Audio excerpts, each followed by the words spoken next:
Doctor साहब जी sir. तुसी आज किन्ने काजू खाते ने? सर है दूजी प्लेट है। और डॉक्टर महबूब को तो उन्होंने इतने काजू खाए हैं कि उनको पसीने आ रहे हैं। बिल्कुल ऐसा ही है। और आप लोगों को आइडिया और वो नहीं भी कि जनवरी के महीने में। जनवरी के महीने में इनको पसीना आ रहा है। अब ये पता नहीं काजुओं का पसीना है या नहीं, या काजुओं का पसीना है या ज्यादा काजू खाने की नदामत का पसीना है। सर आप ये बताएं काजू इतने महंगे क्यों? काजू बड़े महंगे सर, ये इंपोर्ट होते हैं मेरे ख्याल पाकिस्तान में तो ये होते भी नहीं है। इंडिया वगैरह से आते हैं। अच्छा सर शुगर के मरीजों के लिए काजू कैसा है? जो लोग अफोर्ड कर सकते हैं उनको खाने चाहिए या नहीं खाने चाहिए? बिल्कुल सर, जो काजू है इसका ग्लाइसीमिक इंडेक्स की जब हम बात करें तो वो इसका है 25, यानी 50 से कम हो तो ये तो बेहतर समझा जाता है। और ग्लाइसीमिक लोड जो शुगर बढ़ाने का इसका है वो है 2-3 के करीब है। वो भी सेफ है, बिल्कुल इजीली इस्तेमाल किया जा सकता है। बाकी जब हम इसके हेल्थ बेनिफिट्स की बात करते हैं तो इसमें जो सबसे ज्यादा पाए जाते हैं मोनो अनसैचुरेटेड और पॉली अनसैचुरेटेड फैट्स पाए जाते हैं, जो कि हमारे अच्छे कोलेस्ट्रॉल को बढ़ाते हैं और बैड कोलेस्ट्रॉल को कम करते हैं। और इसके अलावा इसमें बाकी जो मिनरल्स पाए जाते हैं उसमें कॉपर है, जो कि हमारे ब्रेन हेल्थ के लिए बहुत इंपॉर्टेंट है।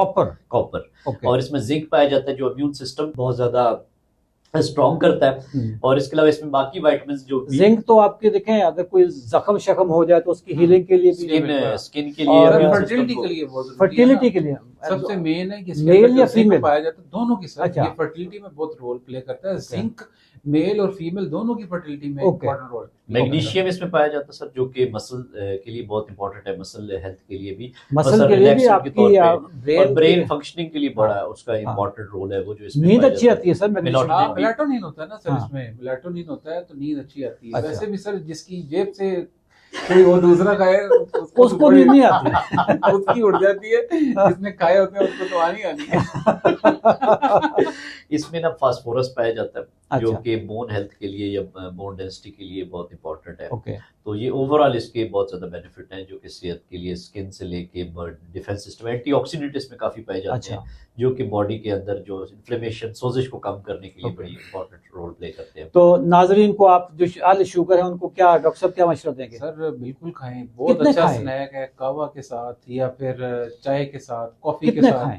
सर देखें 8-10 खा सकते हैं, 12 खा लें अगर जेब इजाजत देती है, तो ज्यादा भी खा सकते हैं। या खिलाने वाले अच्छे लोग। सर मैं तो ये कहूंगा अगर तो अपनी जेब से खाने हैं फिर तो 10 तक खाएं, अगर किसी के पल्ले खाने हैं फिर ना काउंट करें।